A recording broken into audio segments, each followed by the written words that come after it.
இணைந்து கொண்டிருக்கின்றோம் வணக்கம் தமிழொலி நிகழ்ச்சியின் வாயிலாக நிகழ்ச்சியிலே இன்றைய பத்திரிகைகளிலே பிரசுரமாயிருக்கின்ற செய்திகளை பார்க்கலாம். முதல்ல ஈழநாட்டு பத்திரிகையினுடைய செய்திகளை நாங்கள் பார்க்கலாம். தமிழ் மக்களின் பிரச்சினைக்கான தீர்வை அரசுடன் இணைந்தே காண வேண்டும், மனித உரிமைகள் ஆணையாளர் தெரிவிப்பு. தமிழ் மக்களுக்கு பிரச்சனைகள் இருக்கின்றமையை நான் உணர்கின்றேன். எனினும் பிரச்சனைகளுக்கான தீர்வை அரசாங்கத்துடன் இணைந்துதான் மேற்கொள்ள வேண்டியதாகின்றது. இவ்வாறு ஐநா மனித உரிமைகள் ஆணையாளர் வோல்கர் டர்க் தெரிவித்துள்ளார் என்கிறதான செய்தி பிரதான தலைப்பு செய்தியாக ஈழநாட்டு பத்திரிகையிலே பிரசுரமாக இருக்கிறது. தொடர்ச்சியாக செய்திகளை பார்க்கலாம். நைனை அம்மனுக்கு இன்று கொடி என்கிறதான படத்துடன் கூடிய ஒரு செய்தி பிரசுரமாக இருக்கின்றது. உணர்வெழுச்சியுடன் செம்மணியில் அணையாவிளக்கு போராட்டம். CVK அரச தரப்பினர் விரட்டப்பட்டனர். இளையோர் அதிக அளவில் பங்கேற்பு என்கிறதான செய்தியும் பிரசுரமாக இருக்கிறது.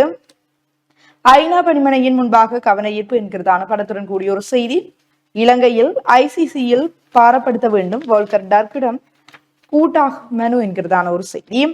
மனித உரிமைகள் ஆணையர் செம்மணியில் நேற்று அஞ்சலி என்கிறதான படத்துடன் கூடிய ஒரு செய்தி பிரசுரமாக இருக்கிறது. அரியாலை புதைகுழியில் 2ஆம் கட்ட அகழ்வு என்று. மயிலிட்டியை கைவிட்டு சென்ற மக்கள் இன்று போராடுகின்றார்கள், அமைச்சர் சந்திரசேகர் சொல்கிறார். யாழ் வந்த வோல்கர் டக் தனது பல தரப்பினரை சந்தித்தார் என்கிறதான செய்திகள் ஈழநாட்டு பத்திரிகையிலே முதற்பக்க செய்திகளாக பிரசுரமாக இருக்கின்றன. தொடர்ச்சியாக உட்பக்க செய்திகளை நாங்கள் பார்க்கலாம். செட்டிக்குளம் பிரதேச சபை ஐக்கிய மக்கள் சக்தி வசம், உபதவிசாளர் பதவி தமிழரசிடம். வெண்கல செட்டிக்குள பிரதேச சபையில் தமிழ் தேசிய கட்சிகளின் ஆதரவுடன் அகில இலங்கை மக்கள் காங்கிரஸ் உறுப்பினர்கள் முகமது இம்தியாஸ் தவிசாளராக தெரிவு செய்யப்பட்டுள்ளார் என்கிறதான இந்த செய்தி தொடர்கிறது. ஆற்று மணல் கடத்திய 3 டிப்பர் சாரதிகள் கைது என்கிறதான படத்துடன் கூடிய ஒரு செய்தி. நீதிக்கான போராட்டத்தை சுயநல அரசியலுக்காக பயன்படுத்த முயற்சி, அமைச்சர் சந்திரசேகர். செம்மணியில் முன்னெடுக்கப்பட்டு வரும் அணியா விளக்கு போராட்டத்துக்கு நாம் முழு ஆதரவையும் வழங்குகின்றோம். அதே போல நீதிக்கான இந்த போராட்டத்தை ஒரு சில கும்பல்கள் சுயநல அரசியல்களுக்காக பயன்படுத்த முயல்கின்றன என்று கடற்தொழில் அமைச்சர் ராமலிங்கம் சந்திரசேகர் தெரிவித்துள்ளார்.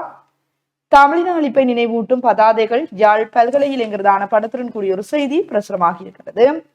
ஆணிக்கட்டையை வீசி டிப்பரை தடுத்த போலீஸ். டிப்பர் வாகனத்தின் டயருக்கு ஆணிக்கட்டைகளை போட்டு சட்டவிரோத மணல் கடத்தையை முறியடித்தவர் சாவகச்சேரி போலீசார் என்கிறதான இந்த செய்தி தொடர்கின்றது. மன்னாருக்கான துறைமுகம் பேசாலையில் அமைக்கப்படும், கடற்தொழில் அமைச்சர் என்கிறதான ஒரு செய்தி.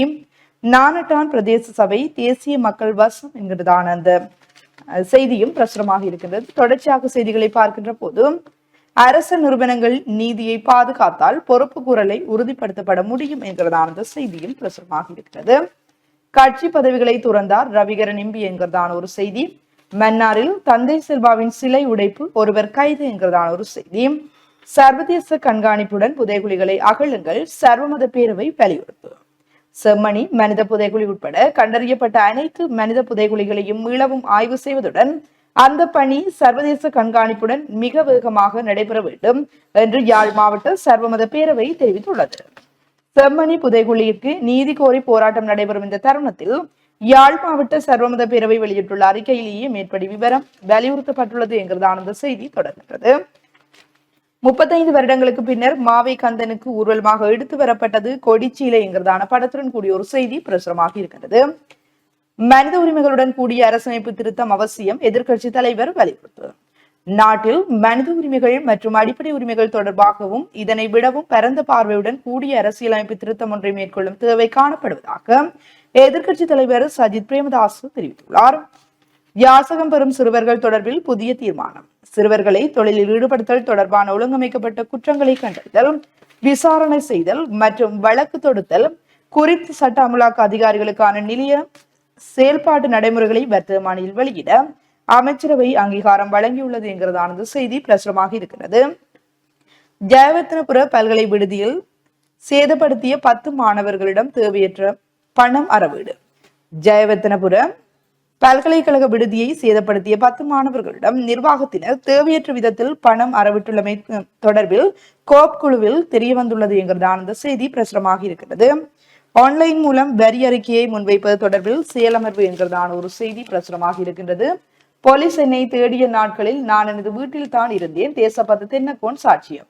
2023ஆம் ஆண்டு மாத்தறை வெலிகம பகுதியில் உள்ள ஹோட்டல் ஒன்றின் மீது துப்பாக்கி சூடு நடத்தப்பட்ட சம்பவம் தொடர்பில் போலீசாரனை தேடிய நாட்களில் நான் எனது வீட்டில் தான் இருந்தேன் என தடை ஆணை பிறப்பிக்கப்பட்டுள்ள போலீஸ் மா அதிபர் TMW தேசபந்து தென்னகோன் விசாரணை குழுவில் தெரிவித்துள்ளார் என்கிறதான அந்த செய்தி பிரசுரமாக இருக்கிறது. ஏற்றுமதி விவசாய பயிர் உற்பத்தியை மேம்படுத்த அமைச்சரவை அங்கீகாரம். தெகிவளை மிருக காட்சி சாலையின் பெயரை பயன்படுத்தி பண மோசடி என்கிறதான ஒரு செய்தி பிரசுரமாக இருக்கின்றது. நீர்ப்பாசன திட்டங்களை மறுசீரமைக்க ஏற்பாடுகள். கடந்த காலங்களில் பல சந்தர்ப்பங்களில் ஏற்பட்ட வெள்ளப்பெருக்கு காரணமாக உலர் நிலையத்தில் பிரதான நீர்ப்பாசன திட்டங்கள் சிலவற்றுக்கு பலத்த மோசமான பாதிப்புகள் ஏற்படுத்தப்பட்டுள்ளமையினால் குறித்த உத்தேச திட்டங்களில் உள்ள விளைச்சல் காணிகளுக்கான நீரை வழங்குவதில் பெரும் தடைகள் மேலெழுந்துள்ளன என்கிறதான செய்தி பிரசுரமாக இருக்கிறது. துப்பாக்கி சூட்டு காயங்களுடன் சடலங்கள் மீட்பு என்கிறதான ஒரு செய்தி. தந்தையின் கத்திக்குத்தில் 25 வயது மகள் படுகாயம். தந்தையின் கத்திக்குத்துக்கு இலக்காகி மகள் காயமடைந்துள்ளார்.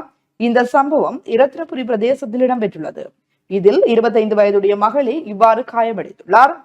சம்பவம் தொடர்பில் மேலும் தெரிய வருவதாவது, காயமடைந்த 25 வயதுடைய மகள் தனது கணவர் மற்றும் 1 வயது மகனுடன் தனது தந்தையின் வீட்டுக்கு சென்றுள்ளார். கடந்த 22ஆம் தேதி இரவு தந்தை மது போதையில் வீட்டுக்கு வந்துள்ளார்.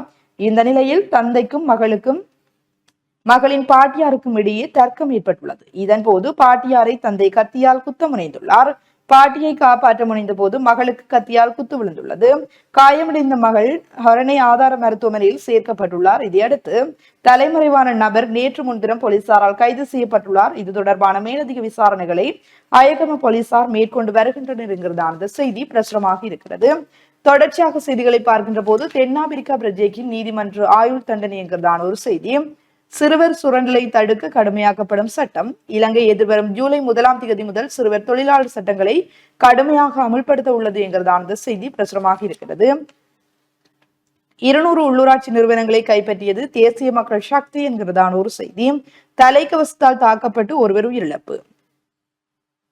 30 வயதுடைய நபர் ஒருவர் இவ்வாறாக தலைக்கவசத்தால் தாக்கப்பட்டு ஒருவர் கொலை செய்யப்பட்டுள்ளார் என்கிறதான செய்தி பிரசுரமாக இருக்கிறது.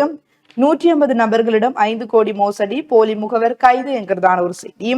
போர் சூழ்நிலையால் இலங்கை எதிர்கொள்ள உள்ள சவால்கள் குறித்து ஆராய அமைச்சரவை உபக்குழு. நாட்டில் எரிபொருள் நெருக்கடி ஏற்படாது, பெட்ரோலிய கூட்டுத்தாபனம் உத்தரவாதம்.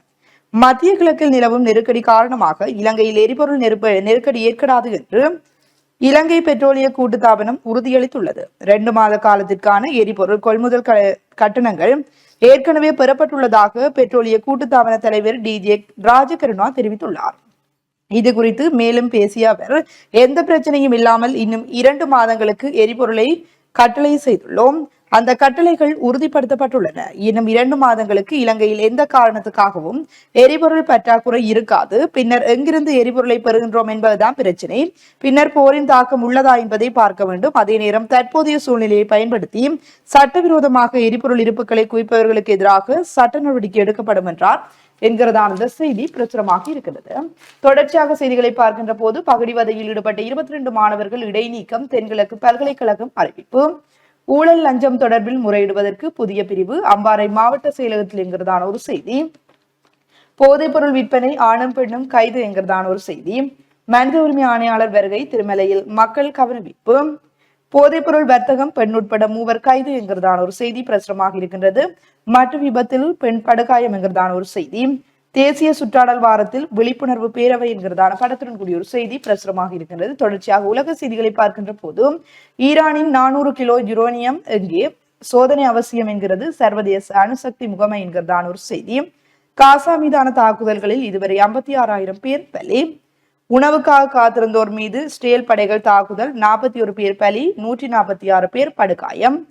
அமெரிக்காவின் தாக்குதலில் அணு உலைகள் அழியவில்லை, அமெரிக்க ஊடகங்கள் பரபரப்பு தகவல். ஈரானில் ஆட்சி மாற்றத்தை நாங்கள் விரும்பவில்லை, அமெரிக்க ஜனாதிபதி ட்ரம்ப் என்கிறதான ஒரு செய்தி பிரசுரமாக இருக்கிறது. உக்ரைனுக்கு ஆயுதங்களை வழங்குகிறது நெதர்லாந்து என்கிறதான செய்திகள் உலக செய்திகள் பக்கத்திலே பிரசுரமாக இருக்கின்றன. தொடர்ச்சியாக விளையாட்டு செய்திகளை பார்க்கின்ற போது, இந்தியாவுடனான டெஸ்ட் இங்கிலாந்து அபார வெற்றி என்கிறதான ஒரு செய்தி. ரிஷப் பந்துக்கு தண்டனை விதிப்பு என்கிறதான ஒரு செய்தியும் பிரசுரமாக இருக்கிறது. தொடர்ச்சியாக செய்திகளை பார்க்கின்ற போது, மனித உரிமை ஆணையாளருடன் தமிழ் எம்பிக்கள் நேற்று சந்திப்பு என்கிறதான படத்துடன் கூடிய ஒரு செய்தி பிரசுரமாக இருக்கிறது. ஈழநாட்டு பத்திரிகையினுடைய இறுதிப்பக்க செய்திகளை பார்க்கின்ற போது, எதிர்வரும் 30ஆம் தேதி பாராளுமன்றம் கூடுகிறது என்கிறதான ஒரு செய்தி. உலக சமாதானத்தின் பக்கமே அரசு இருக்கும். அமைச்சர் நலிந்த ஜெயதிஸ். ஸ்டேல் ஈரான் யுத்த நிலையில் உலக சமாதானத்தின் பக்கமே அரசாங்கம் இருக்கும் என அமைச்சரவை பேச்சாளர் அமைச்சர் நலிந்த ஜெயதிஸ் தெரிவித்துள்ளார். மலையக தமிழரையும் ஐநா கைவிடக்கூடாது, மனித உரிமைகள் ஆணையாளரிடம் மனோ கணேசன் எம்பி கோரிக்கை என்கிறதான ஒரு செய்தியும், பயங்கரவாத தடை சட்டம் 3 மாதங்களுக்கு நீக்கம் அரசாங்கம் உறுதி என்கிறதான ஒரு செய்தியும் பிரசுரமாக இருக்கின்றது. அதிவேக நெடுஞ்சாலைகளுக்காக 200 புதிய அதிசொகுசு பேருந்துகள் என்கிறதான செய்திகள் ஈழநாட்டு பத்திரிகையிலே பிரசுரமாக இருக்கின்ற பிரதான செய்திகளாக அமைந்திருக்கின்றன. தொடர்ச்சியாக நாங்கள் வலம்புரி பத்திரிகையினுடைய செய்திகளை பார்க்கலாம். வலம்புரி பத்திரிகையினுடைய பிரதான தலைப்பு செய்தியாக மனித புதைகுழிக்கு சர்வதேச நீதி கோரும் அணையா விளக்கு முன்பாக அஞ்சலி செலுத்திய வோல்கர் மலர் தூவி அஞ்சலி செலுத்தியதோடு அகவணக்கமும் செய்தார். பல்வேறு கோரிக்கைகள் அடங்கிய மகஜரும் கையளிப்பு என்று நேற்று ஐநா ஆணையாளர் நினைவிடத்திலே மலர் தூவி அஞ்சலி செய்த புகைப்படம் இங்கே பிரசுரிக்கப்பட்டு தலைப்பு செய்தியாக வந்திருக்கிறது. தொடர்ச்சியாக ஏனைய செய்திகளுக்குள் செம்மணி மனித புதைகுழியை பார்வையிட்ட ஐநா ஆணையர் ஊடகவியலாளர்களுக்கு அனுமதி மறுப்பு. ஐக்கிய நாடுகள் மனித உரிமை ஆணையாளர் வோல்கர் டெர்க் செம்மணி மனித புதைகுழியை நேற்று நேரில் சென்று பார்வையிட்டார். யாழ்ப்பாணத்துக்கு பிற்பகல் ஹெலியூடாக வருகை தந்த ஐக்கிய நாடுகள் மனித உரிமைகள் ஆணையாளர் வோல்கர் டெர்க் பிற்பகல் 4:30 மணியளவில் செம்மணி சித்துப்பாத்தி இந்து மயானத்தில் அடையாளம் காணப்பட்ட மனித புதைகுழியை பார்வையிட்டார். சுமார் 30 நிமிடங்கள் வரையில் செம்மணி மனித புதைகுழியை பார்வையிட்ட அவர் பல்வேறு தரப்பினருடன் கலந்துரையாடினார். இதன்போது செய்தி சேகரிப்பதற்காக ஊடகவியலாளருக்கு அனுமதி மறுக்கப்பட்ட நிலையில் புதைகுழி காணப்படும் இடத்துக்கு சுமார் 50 மீட்டர் தூரத்துக்கு முன்பாகவே ஊடகவியலாளர்களை போலீசார் தடுத்து நிறுத்தியிருந்தமை குறிப்பிடத்தக்கது என்று அந்த செய்தியும் இருக்கிறது. அதேபோல கட்டமிடப்பட்ட செய்திகளாக செம்மணி புதைகுழி 2ஆம் கட்ட அகழ்வு இன்று ஆரம்பம்.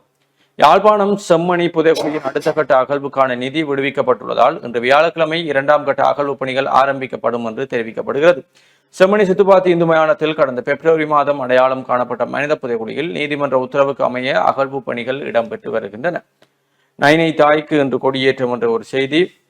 அதேபோல தமிழர்களின் பிரச்சினைக்கான தீர்வை அரசுடன் இணைந்தே பெற வேண்டும் ஐநா மனித உரிமைகள் உயர்ஸ்தானிகர். இலங்கையில் தமிழ் மக்கள் தங்களுடைய பிரச்சினைக்கான தீர்வை அரசாங்கத்துடன் இணைந்துதான் பெற வேண்டிய சூழ்நிலை இருப்பதாக ஐநா மனித உரிமைகள் உயர்ஸ்தானிகர் வோல்கர் டெர்க் தெரிவித்திருக்கிறார் என்ற செய்தியும், போராட்ட களத்திலிருந்து அப்புறப்படுத்தப்பட்ட சிவஞானம் யாழ்ப்பாணம் செம்மணி பகுதியில் நடைபெற்று வரும் அணையா விளக்கு போராட்டத்தில் கலந்து கொள்ள சென்ற வடமாகாண சபை அவைத்தலைவரும் தமிழரசு கட்சியின் பதில் தலைவருமான CVK சிவஞானம் போராட்ட களத்தில் நின்ற மக்களால் அவ்விடத்திலிருந்து அப்புறப்படுத்தப்பட்டுள்ளார். செம்மணியில் நடைபெற்று வரும் அணையா விளக்கு போராட்டம் நேற்று புதன்கிழமை 3வது நாளாக தொடர் போராட்டமாக முன்னெடுக்கப்பட்டது. இந்நிலையில் மதியம் போராட்டத்தில் கலந்து கொள்ள சென்ற CVK சிவஞானத்தை அங்கிருந்த மக்கள் வெளியேறுமாறும் கோஷங்களை எழுப்பி போராட்ட களத்தில் இருந்து வெளியேற்றியிருந்தனர். யாழ்ப்பாணத்தில் பலர் காணாமலாக்கப்பட்ட சம்பவத்துடன் தொடர்புடையவர்கள் என பகிரங்கமாக குற்றம் சாட்டப்பட்டு வரும் ஈழ மக்கள் ஜனநாயக கட்சியினருடன் கூட்டு சேர்ந்து யாழ்ப்பாணத்தில் உள்ளூராட்சி சபைகளில் தமிழரசு கட்சி ஆட்சி அமைத்துள்ளதாகவும் அவ்வாறானவர்களுடன் கூட்டு சேர்ந்தவர்கள் இந்த போராட்டத்தில் கலந்து கொள்ள தகுதியற்றவர்கள் என கூறியே போராட்ட களத்திலிருந்து CVK சிவஞானத்தை அப்புறப்படுத்தினார்கள் என்ற செய்தி. அதேபோல காக்கைதீவில் மீன் வாங்க சென்றவர் மயங்கி விழுந்து மரணம். ஐநா ஆணையாளரிடம் 6 கோரிக்கைகள் பொறிக்கப்பட்ட செப்பு தகடு கையளிப்பு. இவைதான் வலம்புரி பகுதிய உட்பக்க செய்திகளாக இருக்கிறது. தொடர்ச்சியாக உட்பக்க செய்திகளுக்குள் உலக சந்தையில் வீழ்ச்சி அடைந்த எரிபொருட்களின் விலை. மத்திய கிழக்கு மோதல்கள் முடிவுக்கு வந்த கையோடு எரிபொருட்களின் விலைகள் உலக சந்தையில் வீழ்ச்சியுற தொடங்கியுள்ளது என சர்வதேச ஊடகங்கள் தெரிவிக்கின்றன. வான்தடைகள் மற்றும் கடல்வழி பாதைகளுக்கு விதிக்கப்பட்ட தடைகள் நீக்கப்பட்டதால் ஸ்தம்பித்திருந்த சர்வதேச வர்த்தகம் வளமைக்கு திரும்பியுள்ளதாகவும் இவற்றின் விலைகளும் குறைந்திருக்கின்றன. இதன் பிரகாரம் ஒரு பீப்பா பிரெண்ட் மசகு எரிபொருள் சுமார் 2% குறைந்துள்ளது. இதன்படி ஒரு பீப்பா பிரெண்ட் மசகு எரிபொருளின் தற்போதைய விலை 67.13 அமெரிக்க டாலராக குறைந்துள்ளதாக வெளிநாட்டு ஊடகங்கள் தெரிவித்துள்ளன. பாரசீக வளைகுடாவையும் ஓமன் வளைகுடாவையும் இணைக்கும் ஒரு குறுகிய கடல் வழியான ஹோர்முஸ் நீரிணையை ஈரான் மூட தீர்மானித்ததினால் உலக சந்தையில் எரிபொருள் விலை அதிகரித்தமை குறிப்பிடத்தக்கது என்று அந்த செய்தியும். மனித உரிமை ஆணையாளர் திருகோணமலைக்கு விஜயம், போராட்டத்தில் குதித்த மக்கள் என்ற செய்தி. உரங்களை பதுக்கும் வர்த்தகர்கள் மீது நடவடிக்கை, விவசாய பிரதி அமைச்சர் தெரிவிப்பு. உர இருப்புகளை மறைத்து வைக்கும் வர்த்தகர்கள் மீது கடுமையான நடவடிக்கை எடுக்கப்படும் என விவசாய பிரதி அமைச்சர் நாமல் கருணாரத்ன தெரிவித்திருக்கிறார். இலங்கையில் எரிபொருள் நெருக்கடி ஏற்படாது, பெட்ரோலிய கூட்டுத்தாபனம். மத்திய கிழக்கில் நிலவும் நெருக்கடி காரணமாக இலங்கையில் எரிபொருள் நெருக்கடி ஏற்படாது என இலங்கை பெட்ரோலிய கூட்டுத்தாபனம் உறுதியளித்துள்ளது. 2 மாத காலத்திற்கு எரிபொருள் கொள்முதல் கட்டளைகள் ஏற்கனவே பெறப்பட்டுள்ளதாக அதன் தலைவர் DJ ராஜகருணா தெரிவித்துள்ளார். இது குறித்து மேலும் பேசிய அவர், இந்த பிரச்சனை இல்லாமல் இன்னும் 2 மாதங்களுக்கு எரிபொருட்களை ஆர்டர் செய்துள்ளோம். இந்த ஆர்டர்கள் உறுதிப்படுத்தப்பட்டுள்ளன. எனினும் 2 மாதங்களுக்கு இலங்கையில் எந்த காரணத்திற்காகவும் எரிபொருள் பற்றாக்குறை இருக்காது என்று அவர் கூறியிருக்கிறார். காணிகளை விடுவிக்க கோரி 5வது நாளாக போராட்டம் என்ற புகைப்படம் தாங்கிய செய்தி ஒன்றும், ஜனநாயக சமூகத்தில் மனித உரிமைகளை பாதுகாப்பது முக்கிய அம்சமாகும். ஐநா மனித உரிமைகள் ஆணையாளருடன் சந்திப்பு தொடர்பில் எதிர்க்கட்சித் தலைவர் தெரிவிப்பு என்ற செய்திகளும் காணப்படுகிறது. நானாட்டன் பிரதேச சபை தேசிய மக்கள் சக்தி வசம், தவிசாளராக ஆண்டன் அன்ருராஜன் தெரிவு. பரம்பூரினுடைய விளையாட்டு செய்திகளுக்குள் தாய்லாந்து ஓபன் தடகள போட்டி மலையகத்திற்கு பெருமை சேர்த்தார் வக்சான் என்ற செய்தி ஒன்றும், பல வாய்ப்புகளை தவறவிட்டும் தோல்வி குறித்து சுமன் கில் தெரிவிப்பும், இந்திய இங்கிலாந்து முதலாவது டெஸ்ட் தொடர் இந்தியாவை வீழ்த்தி இங்கிலாந்து அணி அபார வெற்றி என்ற செய்தியும், டெஸ்ட் தொடரில் விதிமுறை மீறல் பெண்டிற்கு எதிராக ஐசிசி அதிரடி என்ற செய்திகள் விளையாட்டு செய்திகளுக்கு காணப்படுகிறது. தொடர்ச்சியாக உள்நாட்டு செய்திகளுக்குள் தமிழர்களை குற்றவாளி கூண்டில் நிறுத்துவதை ஏற்க முடியாது, அருட்தந்தை மா சக்திவேல். ஜனாதிபதி தமிழர்களை குற்றவாளி கூண்டில் நிறுத்துவதை ஏற்க முடியாது என சமூக நீதிக்கான செயற்பாட்டாளரும் அரசியல் கைதிகள் விடுதலை செய்வதற்கான தேசிய அமைப்பின் இணைப்பாளருமான அருட்தந்தை மா சக்திவேல் தெரிவித்திருக்கிறார் என்ற செய்தியுண்டு. அதே போல செம்மணி புதைகுழிக்கு நீதி கோரிய அணையா விளக்கு போராட்டத்துக்கு கிளிநொச்சி வர்த்தகர்கள் ஆதரவு தெரிவித்து நேற்றைய தினம் கதவடைப்பு போராட்டத்தில் ஈடுபட்டார்கள் என்ற புகைப்படங்களும், பண்பாட்டு விழாக்களை கிராமங்களில் நடத்துவதே சிறந்தது ஆளுநர் தெரிவிப்பு. தமிழர்களுக்கென்று தனித்துவமான பண்பாடு, கலாச்சாரம், பழக்க வழக்கங்கள் உள்ளன. எந்த சூழ்நிலையிலும் அதை நாம் பாதுகாக்க வேண்டும். அவ்வாறு பாதுகாப்பதற்காகத்தான் பண்பாட்டு விழாக்கள் நடாத்தப்படுகின்றன என வடக்கு மாகாண ஆளுநர் நா வேதநாயகன் தெரிவித்தார் என்ற செய்தியும் காணப்படுகிறது. அதேபோல வெளிநாட்டு செய்திகளுக்குள் போர் நிறுத்தத்தை மீறிய இஸ்ரேல் ஈரான் எச்சரித்த ட்ரம்ப். போர் நிறுத்தத்தை இஸ்ரேலும் ஈரானும் மீறியுள்ளன என அமெரிக்க ஜனாதிபதி ட்ரம்ப் தெரிவித்தார் என்ற செய்தி. சீனாவில் வரலாறு காணாத மழை, 80,000 பேர் பாதிப்பு. மொசாட் அமைப்பினர் 3 மரண தண்டனை என்ற செய்தியும், ரஷ்யா உக்ரைன் போரையும் முடிவுக்கு கொண்டு வர வேண்டும், துருக்கி ஜனாதிபதி வலியுறுத்தும். உதவி பொருட்களுக்காக காத்திருந்தோர் மீது இஸ்ரேல் துப்பாக்கிச் சூடு, 25 பேர் உயிரிழப்பு, 146 பேர் படுகாயம். காசாவில் உதவி பொருட்களை பெற உதவி மையத்தில் திரண்ட மக்கள் கூட்டத்தின் மீது இஸ்ரேல் இராணுவத்தினர் துப்பாக்கிச்சூடு நடத்தியதில் 25 பேர் உயிரிழந்திருக்கிறார்கள் என்று அந்த செய்தி காணப்படுகிறது. தொடர்ச்சியாக உள்நாட்டு செய்திகளுக்குள் யாசகத்தில் சிறுவர்களை ஈடுபடுத்த தடை, ஜூலை முதல் சட்டம் அமுல் என்ற செய்திகளும், பலமுறையினுடைய இன்றைய ஆசிரியர் தலையங்கமாக ஆணையாளரின் செம்மணி வருகை மன ஆறுதலை தருகின்றது. யாழ்ப்பாணத்துக்கு நேற்று வருகை தந்த ஐநா மனித உரிமைகள் பேரவையின் ஆணையாளர் வோல்கர் செம்மணி மனித புதைகுழி உள்ள இடத்தை நேரில் சென்று பார்வையிட்டமை மன ஆறுதலை தருகிறது. ஆம், செம்மணி புதைகுழிக்கு நீதி கோரி மக்கள் முன்னெடுத்த அணையா விளக்கு அகிம்சை போராட்டத்தையும் நேரில் பார்வையிட்ட ஐநா மனித உரிமைகள் பேரவையின் ஆணையாளர் வோல்கர் வலிந்து காணாமலாக்கப்பட்ட உறவுகளின் கண்ணீர் கதையை செவிமடுத்ததன் மூலம் எங்களுக்கு நீதி கிடைக்கும் என்ற நம்பிக்கை ஏற்பட்டுள்ளது. அதே நேரம் ஐநா மனித உரிமைகள் பேரவை ஆணையாளர் செம்மணிக்கு சென்று பார்வையிடுவதற்கு எந்த தடையும் இல்லை என்ற அனுர அரசின் அறிவிப்பு உண்மையிலேயே வரவேற்கப்பட வேண்டியது. நாட்டில் நிரந்தர அமைதி நிலைமை நாட்டப்பட வேண்டுமாயின் பாதிக்கப்பட்ட அத்தனை மக்களுக்கும் நீதி கிடைக்க வேண்டும். அந்த வகையில் செம்மணி புதைகுழி விவகாரம் எங்கள் தமிழ் மக்களின் அவலத்தோடு தொடர்புபட்டது. அதற்கு மேலாக குறித்த பகுதி இராணுவத்தின் கட்டுப்பாட்டுக்குள் இருந்த பகுதி என்பதும் தெரிந்ததே. நிலைமை இதுவாக இருக்கையில் கடந்த கால ஆட்சியாளர்கள் தமிழ் மக்களுக்கு செய்த கொடுமையை, அட்டூழியத்தை வெளிப்படுத்தும் போதுதான் சமகால அரசாங்கம் அனைத்து இன மக்களையும் சமமாக நடத்துகிறது என்ற கருத்தியல் ஏற்படும். உண்மையில் ஜனாதிபதி அனுரகுமார திசாநாயக்கவின் அரசாங்கம் தவிர்ந்த வேறெந்த அரசாங்கமாக இருந்தாலும் ஐநா மனித உரிமைகள் பேரவையின் ஆணையாளரை யாழ்ப்பாணம் செல்வதற்கு கூட அனுமதித்திருக்க மாட்டார். ஆனால் அனுர அரசு யாழ்ப்பாணத்துக்கு மட்டுமல்ல, செம்மணி புதைகுழி உள்ள இடத்திற்கு ஆணையாளர் செல்வதற்கு தடை விதிக்காமை அனுரவின் அரசாங்கத்தின் மீது நம்பிக்கையை ஏற்படுத்தியுள்ளது. எனவே எல்லோரையும் எதிர்ப்பது என்றில்லாமல் நிலைமைகளை உற்று அவதானித்து செயற்படுவதன் மூலமே எங்களுக்கான நீதியை, உரிமையை வென்றெடுக்க முடியும். உண்மை, கடந்த கால ஆட்சியாளர்களுக்கு எதிராக நடவடிக்கை எடுப்பதாக இருந்தால் செம்மணி புதைகுழி விவகாரத்தை சர்வதேச மட்டத்தில் பேசுபொருளாக்க வேண்டும். அதனை செய்வதில் அனுர அரசாங்கம் முனைப்பு காட்டும் போதும் அதற்கு எங்கள் தரப்பிலிருந்து சாதகமான சமிக்கைகள் தென்பட வேண்டும். ஆகையால் எங்கள் மக்கள் பட்ட துன்பத்திற்கு நீதி கேட்டு போராடும் போதும் அதனை எந்த வகையிலும் அரசியலாக்கி நிலைமையை பழுதடைய செய்யாமல் பார்த்துக் கொள்வது எங்கள் ஒவ்வொருவரதும் தலையாய கடமை என்று இந்த ஆசிரியர் தலையங்கம் காணப்படுகிறது. அதேபோல செம்மணி மனித புதைகுழி அகழ்வில் சர்வதேச கண்காணிப்பு அத்தியாவசியமானது, மனித உரிமை ஆணையாளரிடம் எடுத்துரைத்தார்கள் சட்டத்திறனிகள் என்ற செய்தி.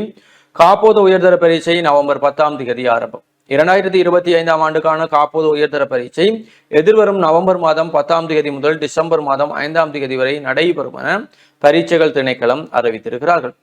உயர்தர பரீட்சை தொடர்பில் பரீட்சை திணைக்களம் ஒரு அறிக்கையை வெளியிட்டு அறிவித்தலை தெரிவித்திருக்கிறார்கள்.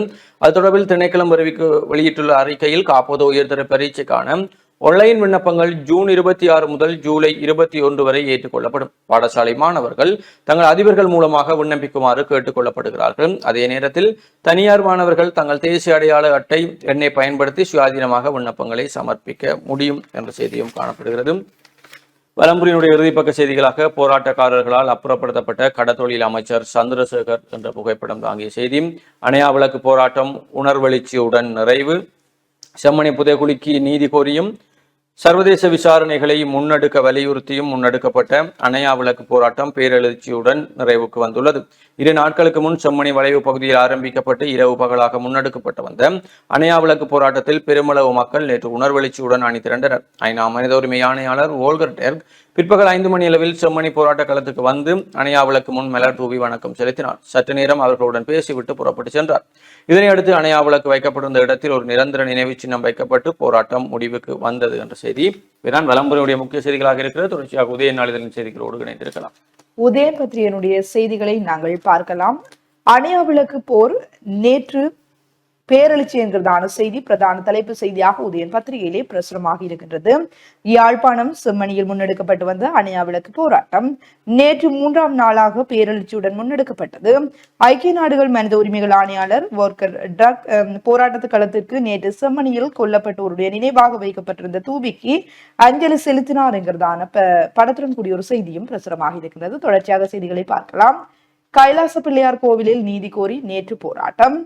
செம்மணி புதைகுழி பகுதிக்குள் உடவியலாளர்கள் வரக்கூடாது, போலீசார் கெடுபிடி என்கிறதான கட்டமிடப்பட்டுள்ள ஒரு செய்தி பிரசுரமாக இருக்கிறது. அரசியல்வாதிகள் சிலர் கொந்தளிப்பாளர்களால் வெளியேற்றம் என்கிறதான செய்தியும் பிரசுரமாக இருக்கிறது. அணையா விளக்கு போராட்டத்தில் உடவியலாளர்களுக்கு கதவடைப்பு. யாழ்ப்பாணம் செம்மணி பகுதியில் மனித உரிமையாளர் ஆணையாளர் நேற்று சென்ற வேளையில் உடவியலாளர்கள் தங்களுடைய பணிகளை ஆற்ற முடியாதவாறு கருப்புடை தரித்திருந்த சிலரால் இடையூறுகள் வழங்கப்பட்டன என்கிறதான செய்தியும் தொடர்கிறது. இராணுவ பிரசன்னம் கேட்டறிந்தார் ஆணையாளர், வடமாகாண ஆளுநர் தகவல் என்கிறதான செய்தியும் பிரசுரமாக இருக்கின்றது. தொடர்ச்சியாக உட்பக்க செய்திகளை பார்க்கின்ற போது கடற்தொழில் பிரச்சனைகளுக்கு நிச்சயம் தீர்வுகளை எட்டுவோம், கடற்தொழில் அமைச்சர் தெரிவிப்பு. யாழ் மாவட்டத்தில் கடற்தொழில் சார்ந்து முன்வைக்கப்படும் பிரச்சனைகளுக்கு நாம் தீர்வுகளை நிச்சயமாக எட்டுவோம் என்று கடற்தொழில் பிரதி அமைச்சர் ரத்ன கமகே தெரிவித்துள்ளார். 359 கடலட்டை பகுதிக்கு யாழ் மாவட்டத்தில் அனுமதி என்கிறதான ஒரு செய்தி பிரசுரமாக இருக்கின்றது. 30 ஆண்டுகளின் பின்னர் மாவை கந்தனுக்கு மகோத்சவம் என்கிறதான ஒரு செய்தி. மத்திய கிழக்கில் போர் சூழல் இலங்கைக்கு ஏற்படும் தாக்கத்தை ஆராய குழு என்கிறதான ஒரு செய்தியும் பிரசுரமாக இருக்கிறது. அரசு உயர் பதவிகளுக்கு 4 நியமனம், 1 தமிழர். உயர் பதவிகளுக்கான நாடாளுமன்ற குழு 4 அரசு நிறுவனங்களுடைய தலைவர்களை நியமிப்பதற்கு ஒப்புதல் அளித்துள்ளது. பிரதமர் ஹரணி அமரசூரிய தலைமையில் நடைபெற்ற கடந்த 20ஆம் திகதி கூட்டத்தின் போதே இந்த ஒப்புதல் வழங்கப்பட்டது என்கிறதான செய்தி பிரசுரமாக இருக்கின்றது. தொடர்ச்சியாக செய்திகளை பார்க்கின்ற போது தீர்மானங்களை நிறைவேற்ற முடியாத உப்புச்சப்பெற்ற கூட்டத்துக்கு அழைப்பு விடுக்காதீர்கள், யாழ் மாவட்ட பிரதேச சபைகளின் தவிசாளர்கள் காட்டம் என்கிறதான ஒரு செய்தி. தீர்மானங்களை நிறைவேற்ற முடியாத மாவட்ட ஒருங்கிணைப்பு குழு கூட்டங்களுக்கு அழைப்பு விடுக்காதீர்கள், தாங்கள் கூற வந்த விடயங்களை கூறினார்களே தவிர மக்களுடைய குறைகளை கேட்டறிவது நடைபெறவில்லை என்று யாழ் மாவட்ட தவிசாளர்கள் தெரிவித்துள்ளனர் என்கிறதான செய்தி பிரசுரமாக இருக்கிறது. தண்டப்பணமாக போலி நாணயத்தால் கொடுத்த பெண் கைது. போலி நாணயத்தாளை நீதிமன்றத்தில் தண்டப்பணமாக செலுத்த முயன்ற பெண் ஒருவர் கைது செய்யப்பட்டுள்ளார் என்கிறதான செய்தி பிரசுரமாக இருக்கிறது. படகு கட்டுமான தளம் காரை நகரில் விரைவில் என்கிறதான ஒரு செய்தி. கடற்தொழிலை மேம்படுத்த கிளிநொச்சியில் கூட்டம் என்கிறதான ஒரு செய்தியும் பிரசுரமாக இருக்கிறது. மக்களின் எதிர்பார்ப்புகளை தவிடுபடியாக்கியது அரசு, மக்கள் போராட்ட முன்னணி குற்றச்சாட்டு. மக்களின் எதிர்பார்ப்புகளை தவிடுபடியாக்கும் வகையிலேயே அரசாங்கத்தினுடைய செயற்பாடுகள் அமைந்துள்ளன என்று மக்கள் போராட்ட முன்னணி தெரிவித்துள்ளது. மாபியாக்களுக்கு அடிபணிந்து செயற்படுகின்றது அரசாங்கம், எதிர்க்கட்சி தலைவர் குற்றச்சாட்டு. ஜனாதிபதி நிதிய பயன்கள் சாதாரண மக்களுக்கு கிட்டும், அமைச்சர் சந்திரசேகர் தெரிவிப்பு. ஜனாதிபதி நிதியத்தின் பயன்கள் எல்லாம் கடந்த காலத்தில் பெரும் புள்ளிகளை பெற்றனர், தற்பொழுது அதை சாதாரண மக்களுக்கு உரிய வகையில் வழங்குவதற்கு நடவடிக்கை எடுத்துள்ளோம் என்று கடற்தொழில் அமைச்சர் சந்திரசேகரர் தெரிவித்துள்ளார். தவிசாளர் தெரிவுகளில் அதிருப்தி, கட்சி பதவிகளை துறந்த ரவிகரன் என்கிறதான ஒரு செய்தி. சட்டவிரோத கடற்தொழிலை கட்டுப்படுத்த கோரிக்கை என்கிறதான கட்டமிடப்பட்டுள்ள ஒரு செய்தி பிரசுரமாக இருக்கிறது. 2 மாதங்களுக்கு எரிபொருள் கையிருப்பு. 2 மாத காலத்துக்கு தேவையான எரிபொருள்களை பெறுவதற்கான திட்டத்தை உறுதி செய்துள்ளதனால் நாட்டில் எரிபொருள் பற்றாக்குறை இருக்காது என்று இலங்கை பெட்ரோலிய கூட்டுத்தாபனத்தின் தலைவர் DJ கருணாகர் தெரிவித்துள்ளார் என்கிறதான செய்தி பிரசுரமாக இருக்கிறது. மன்னார் கல்வி பணிப்பாளராக செல்வன் பதவியேற்பு என்கிறதான படத்துடன் கூடிய ஒரு செய்தி. போலி மருத்துவ சான்றிதழ், மருத்துவர் மீது நடவடிக்கை என்கிறதான ஒரு செய்தி. போலீசில் ஆட்சேர்ப்பு, போலீஸ் கான்ஸ்டபிள் மற்றும் உப போலீஸ் பரிசோதகர்களே ஆட்சேர்ப்பு செய்வதற்கான விண்ணப்பங்கள் கோரப்பட்டுள்ளன. விண்ணப்பிக்க விரும்புவோர் எதிர்வரும் ஜூலை 21ஆம் தேதிக்கு முன்னர் விண்ணப்பிக்கலாம். மேலதிக விவரங்களை கடந்த 20ஆம் தேதி வெளியிடப்பட்ட வர்த்தமானியில் பார்வையிடலாம் என போலீஸ் திணைக்களம் அறிவித்துள்ளது என்கிறதான கட்டமிடப்பட்டுள்ள ஒரு செய்தி பிரசுரமாக இருக்கின்றது. தொடர்ச்சியாக உட்பக்க செய்திகளை பார்க்கின்ற போது உடைமையில் கசிப்பு, 2 கைது என்கிறதான ஒரு செய்தி பிரசுரமாக இருக்கிறது.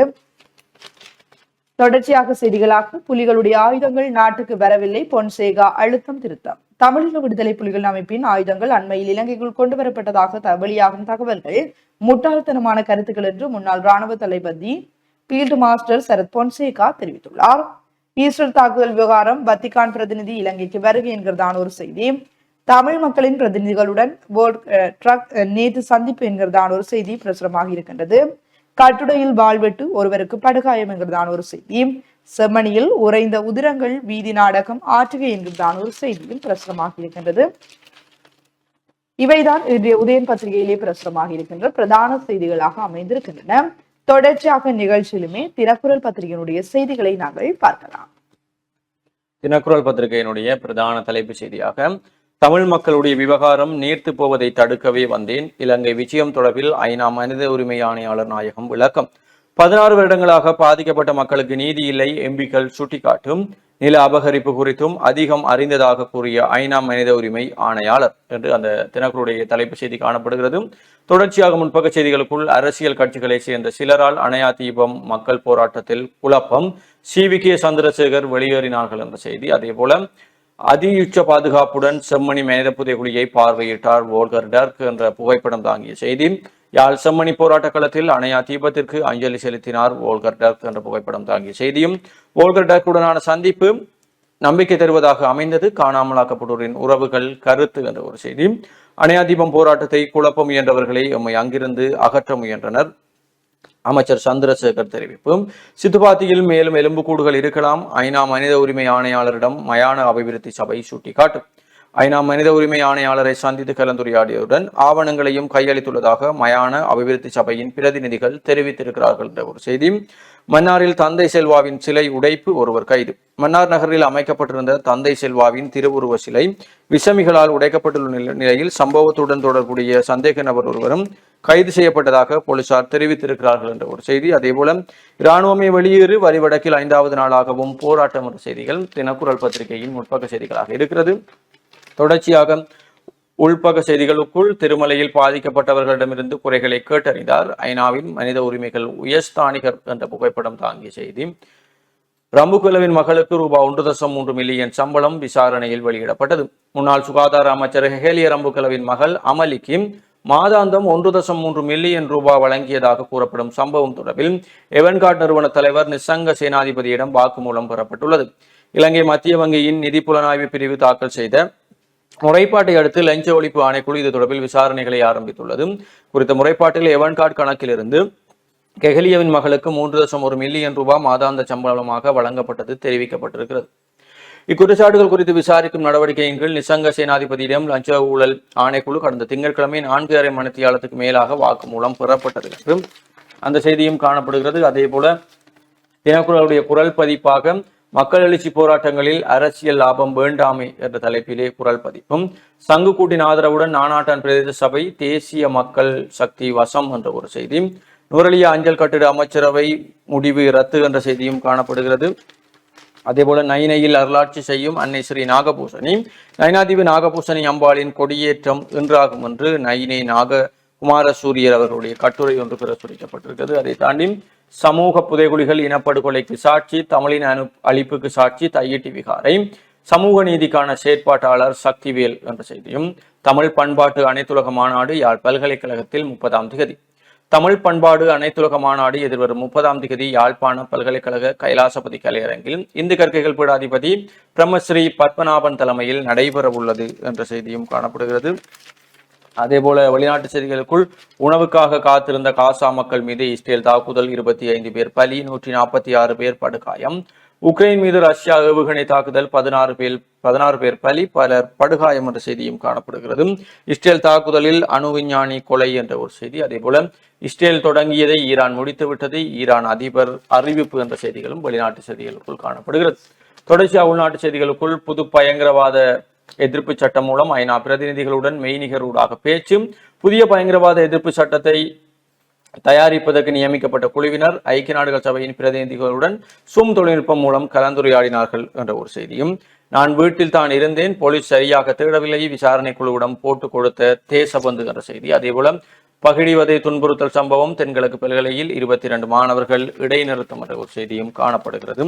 தொழில்பேட்டை விமான நிலையத்துக்கு தேவையான காணிகள் தவிர ஏனையவை விடுவிக்கப்படும்.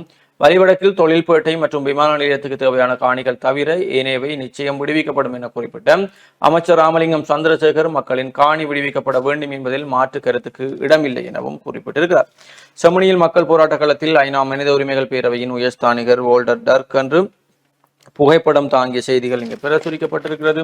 தினக்குரலுடைய ஆசிரியர் தலையங்கமாக மக்கள் போராட்டத்தில் அரசியல் அசிங்கங்கள் என்ற தலைப்பிலே ஆசிரியர் தலையங்கமும், மருந்து விநியோகத்தில் உள்ள தாமதங்களை குறைப்பதற்கு நடவடிக்கை எடுக்கப்பட்டது, சுகாதார அமைச்சர் நலிந்த ஜெயதிச தெரிவிக்கும். தினக்குரலுடைய இறுதிப்பக்க விளையாட்டு செய்திகளுக்குள் தாய்லாந்து ஓபன் தடகள போட்டி, 5000 மீட்டர் ஓட்டத்தில் வக்சான் தங்கப்பதக்கம் என்ற செய்திகளும் காணப்படுகிறது. இவைதான் தினக்குரலுடைய முக்கிய செய்திகளாகவும் புலந்திருக்கக்கூடிய ஏனைய நாளிதழ்களுடைய செய்திகளாகவும் இருக்கிறது. தொடர்ச்சியாக இணைந்திருங்கள் நேயர்களே. சிறியோர் விளம்பர இடைவேளைக்கு பிறகு மீண்டும் சந்திப்போம்.